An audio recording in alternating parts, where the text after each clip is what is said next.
pont bi ñuy inauguré tey jii am na ku ko wax sànq depuis 68 ak léegi gox bi dafa nekk gox boo xam ne dafa enclavé population yi dañu am difficulté nawet bu jotee am na jigéen ñi dañ koy wax di nga gis jigéen ñoo xamante ne bu ñu waree dem pour war a wusin sax dañuy am ay jafe-jafe donc bon ñu di ci dox boobaak léegi lu ne jéem nañu ko ci te mënuñu ko réaliser suñu toogee ba léegi yàlla dogal loolu mu am ci loxo Dangote vraiment mënuñu duñu sant ko gërëm ko parce que quoi qu'on dise lii nekkoon na loo xam ne dafa freiné activité yi nga xam ne moo doon am ci gox parce que gox bi ay baykat lañu noor bi bu jotee dañuy bay te mbay moom dañ ko war a génne pour yóbbu ko ci tali bi war koo mën dem jaay mais lii nga xamante ne noonu la yoon wi meloon taxoon na ba loolu mënatul woon am waaw. seen mébét li ci des peut-être. waaw li ci des rek mooy gën a tàllalaat Dangote loxo xamal ko ne itam wax dëgg yàlla li muy def ci population bi gis nañu ko mais na ko yokk ndax ñoom it ci la ñu nekk loolu moo tax sax tout récemment taxawal nañu benn comité boo xam ne comité boobu mbooleem dëkk yi nga xam ne Dangote daf leen a impacté dañuy toog di réunion di seet yi nga xam ne mooy seen bëgg-bëgg di bëgg-bëgg askan wi pour que ñu di ko jaarale ci comité boobu pour que Dangote mun ko réaliser ci profit ci loo xam ne dafay nekk jëriñu population bi. Je suis Serigne Makédian, directeur commercial et marketing. Dangote est établi depuis janvier 2015. Nous avons commencé à produire du ciment et juste après notre installation, nous avons reçu cette doléance de la communauté de Niakhet et de Ngomen. Et comme vous le savez, c'est un pont qui va impacter la vie de 6 villages. Vous avez entendu les témoignages des personnes qui nous ont précédés. Il s'agit en fait d'une question de survie, puisque en période hivernale, la vie s'arrête pour ces villages qui sont de ce côté-ci ou de l'autre côté. Ils ne peuvent pas traverser. Donc l'activité sociale, c'est-à-dire les rencontres entre les gens, n'ont pas lieu. L'activité économique est impactée, donc on ne peut pas prendre la production qu'on a et aller la vendre de l'autre côté. Et puis tout simplement sur la vie sanitaire, les gens ne peuvent pas aller se soigner de l'autre côté, les enfants ne peuvent pas aller à l'école de l'autre côté. Donc c'est pour ça que la réponse ne pouvait être que positive. Le pont que vous voyez ici est un pont de plus de 13 mètres sur une hauteur de 3 mètres à peu près et une largeur de 4 mètres, ce qui veut dire que c'est une grande infrastructure qui est ici avec un coût d'environ 30 millions de francs. Alors dans le cadre de la RSE, effectivement, c'est je vais l'appeler un acte isolé parce que ça répondait à une urgence, une préoccupation ici. Il y en a eu d'autres. Vous avez entendu effectivement parler des billets à la Mecque, pèlerinage, vous avez entendu parler donc des soutiens pendant les fêtes de Tabaski ou de Korité. Mais il y a également d'autres actions autour de la santé. Vous avez vu par exemple il y a quelque temps le CMU. Il y a également d'autres actions au niveau de l'éducation, notamment aider les enfants avec des bourses d'école, surtout pour les familles démunies. Mais tout ça va avoir lieu dans un cadre concerté qui va intégrer tous les villages et les communes qui sont impactées par l'activité de la cimenterie dans un comité qui s'appelle donc un comité de dialogue et intercommunautaire à travers lequel chacun va présenter ses doléances et nous allons agir en conséquence. Mais ça répond également à une préoccupation de la direction des mines, donc le ministère de l'Industrie et des Mines, qui demande à chaque industrie extractive de répondre activement aux besoins et aux préoccupations des localités où nous opérons. Donc le meilleur est à venir, effectivement. Man Alhaji Mor Kewi, chef du village de Touba Ngoné. jafe-jafe yëpp ngeen doon jàkkoonteel laata pont bi fi am. fii jafe-jafe yu bari lañ daan jàngonteel ñun suñuy bàyyi bi ñu fiy nekk booba ñun man tuut tànk la booba nawet bi sa ñëw nawet mi loolu booba ndox mi da daan bari léegi booba ravitaillement bu ñuy jënd kuy jënd avant taw bi si am duuti ñu dem kaso yi mel ni kaso ñu dem ñu di ko def di déeméer suñuy oto bu dikkee fii fële dañuy takk ay mbooloom dëkk bi yëpp di leen ñun bu dee nit aw fa sarse na fële di ma yot ciment man gis nga fii la daanu ak sarse bi fas fa dee fii dee ca fur wi la daanu dee mboolem jafe-jafe boo xam ne doomu aadama daana ko jànkoonteel rek def nañ ko ci yoon wi sa oto watiir yi meew yi fii la ñu daanu ñoom itam tan ma fa lak tan ma gi ngay dégg bi dooyee fa la ko ndox mi yóbbu ak façon waaw moom daal jafe-jafe bu doomu aadama dund nañ ko fii léegi nag bi nga xamante ni bi yàlla dimbali ne di at jamonoy dox di jamono yoon ba daal man Aramine Mbacke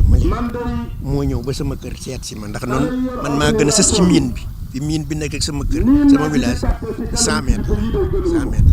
mu ñëw ba sama kër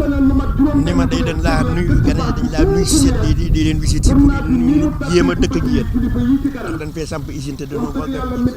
xam gox bi nekk ak yéen seen i jafe-jafe yi doonu ci mën nu xam ma ne ko noonu de sunu première jafe-jafe mooy pompe yi jafe-jafe bu nu am daal booboo ci jëkk te am nañu jafe-jafe yeneen ak yeneen ci wàllu wér-gu-yaram wàllu école wàllu lépp waaye nag loolu daal mooy sunu première jafe-jafe léegi bi nga xamante ni bii wax na Aramine ni ma loolu di bind naa ko dal fi ñëw ànd ak man ba ci pompe bi mun ma pompe bii de danaa la boole ak ñu ne chef service bi ci usine muy seen ma daal di bind lettre jox ko seen jàllale ko bala jàllale ko ci directeur général bi jox ko dégg ma am ba ñu adapté ko keroog bi ñu ko adapté.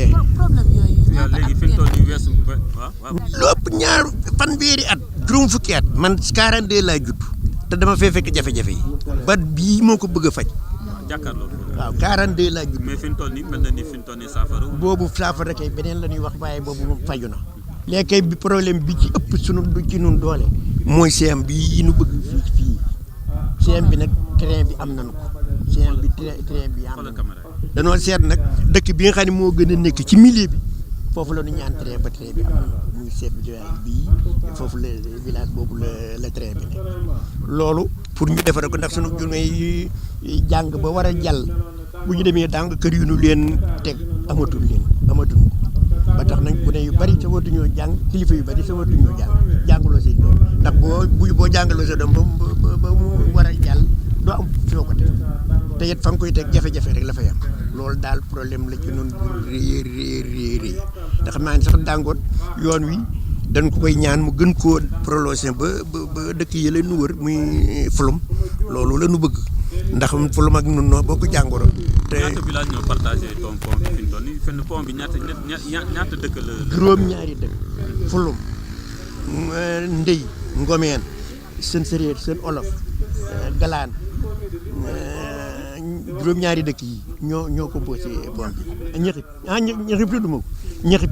ñoom ñëpp mën nañ ko jëriñoo fi. waaw ñoom ñëpp mën nañ ko jëriñoo ñoom ñëpp seen xol sedd na ci mën nañ koo jëriñoo bu ñu tëddee nelaw. man Ngagne Ciss laa tudd nekk chef de village bi ñëxib bii doon PUC Zone Nord ma doon seen ilimaan pratique bu arab ndax ni ñu gisee pompe bi wax dëgg yàlla kontaan nañu dégg nañu suñu xol yëpp sedd na li ñu doon ñaan yëpp ci mel na ci ba ñu juddoo ba léegi ñu ngi koy door a am ndax ba ñu juddoo ba léegi 1972 la ñu nekkoon Morolan 72 la ñu jóge Morolan ñëw fii Ndey ñëxib Golaan seen wolof seen séréel manku Ngomeen ba ñu fi nekkee ba léegi canal bii mu ngi tudd Yoga Jàkk fii man fii laa judd guy yii ñoo tudd Yoga Jàkk boo gisee guy yi ni mu bare moo tax ñu tudd ko Yoga Jàkk fii la picc yi den dale fii la picc yi daan naaw fii lañ daan fanaan kon su ñu demee tey bi lii am war nañ leen sant gërëm leen balu leen tax ak ndax fii boo fi mu daan jaar gis nga taatu garab bële ci lañ daan yeew bu mu diis bu mu telli ñi jox ko sànn ko ñi nekk fii ñu aw ko nga mën a téye ndox mi nga door a jàll soo ko defal ngox ngi lef faji ji waaw kay fii chef de village Ngomeen xaw na fi dee guy gi la daanu foofu la kala benn waa ji wax mañang pul bu ñuy wax mañang moo tëb daanu ci biir ndox mi kal ko fële ci kanam kar ko mu door a yeew Oblaye Ngom ñu dugal ko ci ndox mi ñu indi ko génne ko teg ko fële ñu di ko borong ba ndox mi génn loolu yëpp daal nañu fii waaw foo jëm jigéen gi mu bëgg a mucc taatu seew yële ci ngay mucc seew yële ndox amu fi pour jigéen wu fi amoo fooy jaar nooy def te ndaw saa ngi bëgg a dee fii la ñu mucc ci taatu garab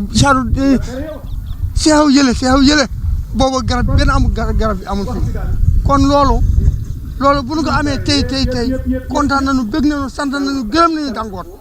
yàlla na yàlla fay Dangote lépp lu ngeen fi bëgg yàlla na leen ko yàlla may sëñ bi loolu de mën naa la ko wax bari na doom yu juddu fii lañ juddoo si taatu si xew yii waaw nga door a yenu liir bi dem Pout boo fi mënee jàll sax bay dem Pout lii ba ñu koy def fii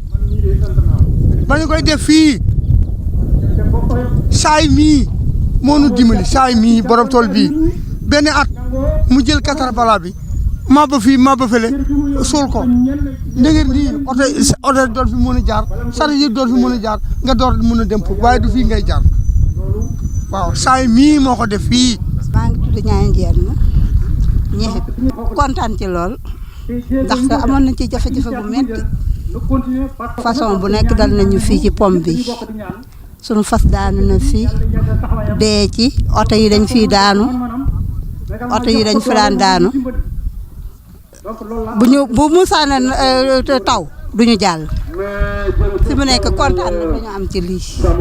jigéen xame nañ ko ci wàllu rawatina bu soxlaa boppam. waaw ci loolee bu nekkee ci anam yooyu nan la fi daan demee daana métti la. daana métti dañuy daan dem di nga musal di nga kii bu toll état boo xam ne war a dem Pout doo mën a dem ñun fii am na fii ci suufu pom bi am na ku ci am doom dañu ko mujjee delloo si fekk seret yi amuñu seret dañoo ñëw ba fii mu am doom ñu yóbbu ko kër ga doo koy fi mu nekk sant yàlla lañu sant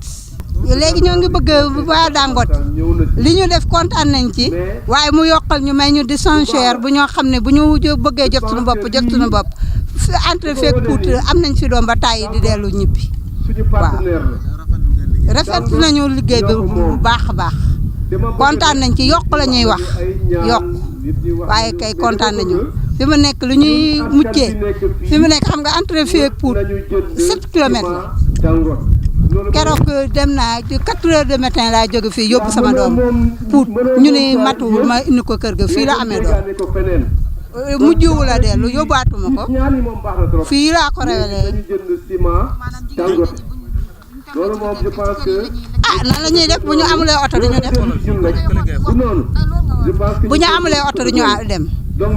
fii la ñuy amee doom man mi sax damay révélé ñun amuñu ci yéen ak yaay ndax yoon bi dañoo amul woon yoon dematuñu fenn bu dul ci journée yi amuñu lu ñuy liggéey ndaxte mënuñoo dem mënuñoo ñëw ne yoon bi kon nga xam ne baaxul. mais léegi ne ak pont bi nii loolu dina leen permettre. waaw mu ngi tane ndaxte léegi boo jógee fee 10 heures di ngay am oto bu lay indi ba fii da ngay dem Dakar ñëw di nga xam ne di ngay am oto bu lay kii ndax yoon bi baax mu ngi ko baax daal. kon daal fi mu toll mën ngeen lancé wu ci activité yi. ñu ngi koy commencé de lu ñu ci yokk ñu nangu.